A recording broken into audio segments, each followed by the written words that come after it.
Hi everybody, this is Dr. Elena Gill, naturopathic physician, and we're on Facebook Live, and it's Tuesday, and I missed being live by one day, but today is the day that you get to listen to me in one more video on natural health and healing.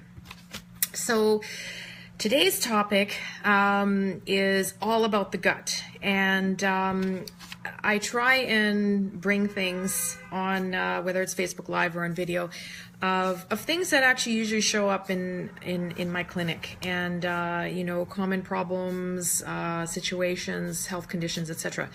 And so I try and address these in these videos, and I'd say probably one of the most common things that ever arrive in my clinic is our gut issues, digestive problems. So today I'm going to talk about leaky gut. And so the first question is, and you may have heard the term leaky gut syndrome, or I have leaky gut, or you may have been even diagnosed with leaky gut. But what is leaky gut? And what can you do about it? So let's talk about that. So your gut is essentially composed of, you have a small intestine and a large intestine. And your small intestine is certainly part of the chain of the entire digestive chain that we have, starting with the mouth and the stomach, and everything that you eat and drink and put into yourself follows this chain all the way down to your intestines. And the small intestine especially has a lining, and that lining serves many different purposes. One, it's like a defensive system, so it's like the guard at the gate. It helps prevent things that shouldn't be passing through that lining. So in other words, it stops things from going through, and then it allows things that we need to pass through to go through. For example, like important vitamins and minerals. So nutrients, for example, from the foods that we eat and drink, you know, and put into ourselves in order to be properly nourished, and for all these vitamins and minerals to be absorbed well into our system and to go wherever they need to go, to nourish our muscles and our joints and, you know, ligaments, you know, our brain, etc. So it has a variety of jobs. Now, over time, this lining can get damaged. And when it gets damaged, actually, let me just firstly talk about how it can get damaged. The list can be a mile long of the numerous reasons how this lining can get damaged. It can range anywhere from eating and drinking the wrong types of foods. For example, alcohol consumption can actually damage the lining. Eating foods, let's say, that create inflammation in the system, like red meat, dairy products, you know, yogurts, cheese, sometimes breads, wheat. Those are big ones. Certain medications, such as NSAIDs, which are non-steroidal anti-inflammatory drugs. Some of them are over-the-counter drugs. But even medications, for example, that people are on for conditions such as arthritis, like osteoarthritis or rheumatoid arthritis, headaches, migraines, that sort of thing. So over time, taking a lot of those can actually wreak havoc on that gut lining. Also, other reasons for inflammation. You know, there are autoimmune conditions that can contribute to that damage. Also, things like other toxins, you know, bacteria, fungus, infections can certainly play a role in that damage. And aging, you know, as we get older, things don't function as well as you'd like them to function anymore, and over time, in this case, the lining sort of breaks down a little bit. So what is the leaky part?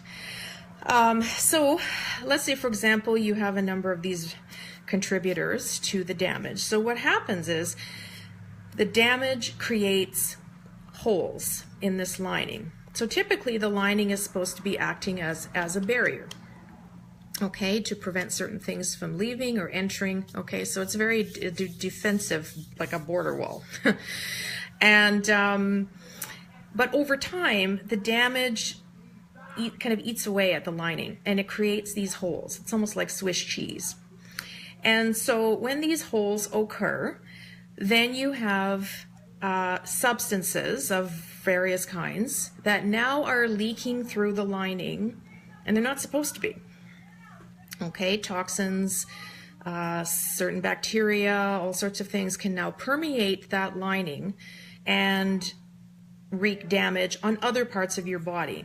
In time, if enough of this actually occurs, then these can migrate to various other tissues, such as, organs, muscles, you name it, and now start to eat away at the lining and cause other digestive symptoms. And so again, this takes time, but for many people, this can result in GI symptoms of a more severe nature, whether it's like, Crohn's disease, irritable bowel syndrome or irritable bowel disease, ulcerative colitis. These are common things. So when it gets to that point, it actually becomes quite severe. It means the lining, for example, like Crohn's in this case, that means that the lining has become eaten away so much, essentially you have not much left of your colon. So that's a very severe end of that spectrum.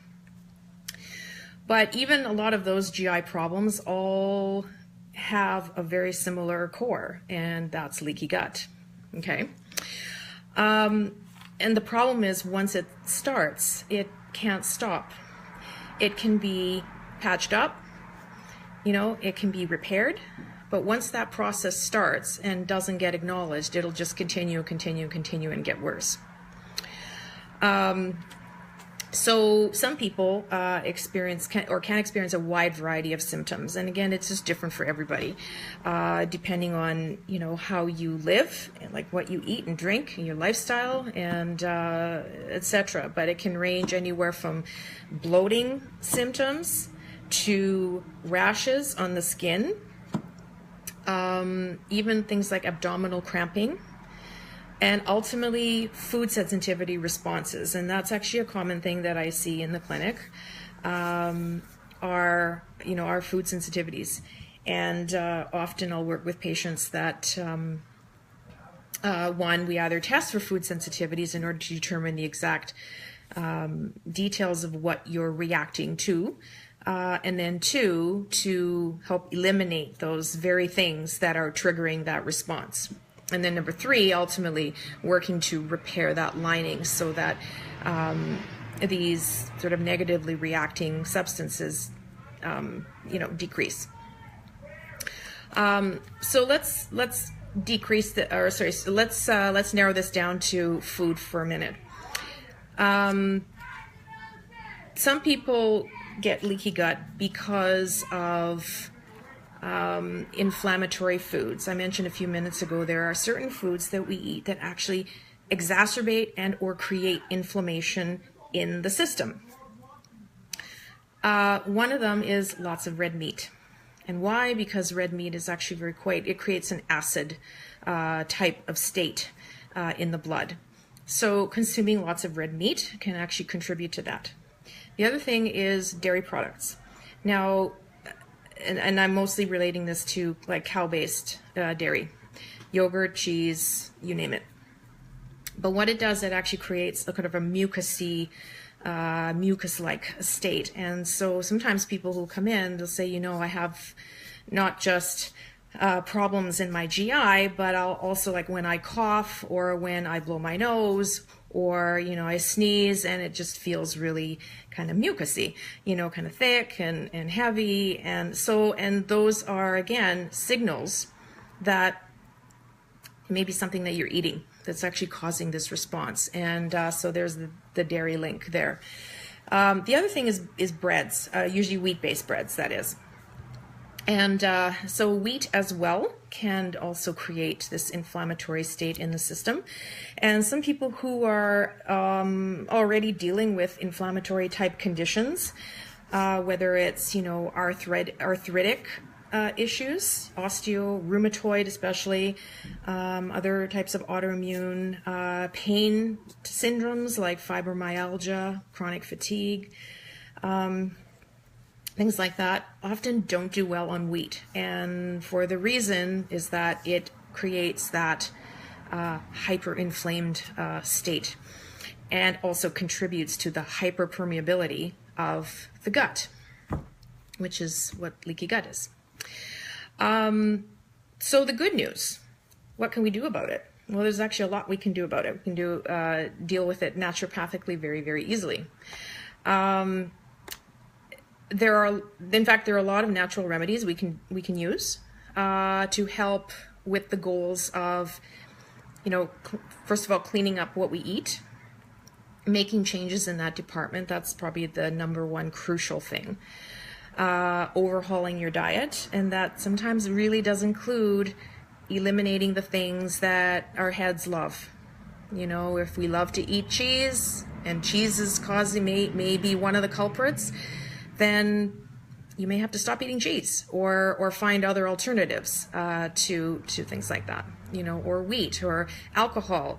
And there's a difference between what our heads love, and we're all guilty of that. We're all human beings. We all love to eat certain things, and we enjoy it.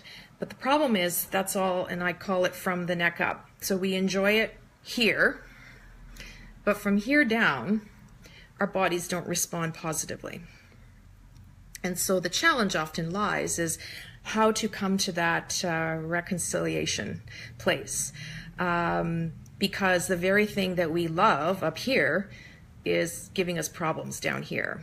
And so how do we actually handle that? And so there's often a bit of a struggle, I'd say, with a lot of people that I see in the clinic. And but here's the thing: if I were to tell you that what you are eating or drinking or consuming is actually making you more sick, would you actually take that drastic step and make a change? That's the big question. And some people choose not to, and some people do. So it's a matter of an internal question that you have to ask yourself, and just sit with that. And so how willing are you to make that change? So there's that piece of it. But aside from food modification, there's also other lifestyle modifications that we can do.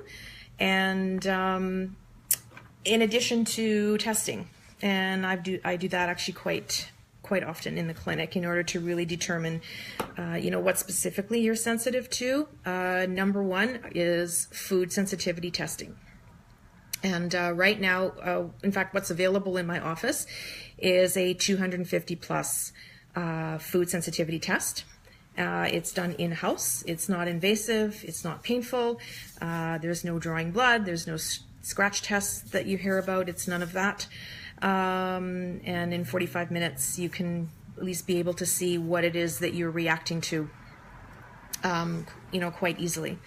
There are other tests that often are available, such as a breath test, which could indicate if you've got certain levels of bacterial overgrowth in the gut, and that's also the source of one of the sources of the compromise of that leaky gut. So there's that too. So what else can I tell you? Not too much else, actually. But the reality is, leaky gut can be fixed, so to speak. It can be corrected. So that's my little spiel for today.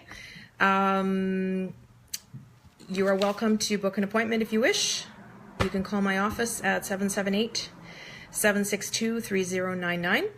Or you can also go online at www.indigomedicine.com and also find out more about what I do and how I practice. And there's lots of articles on my website about various conditions and etc. And yeah, that's it. So have a happy Tuesday, and we'll talk to you sometime next week. Take care, everybody. Bye now.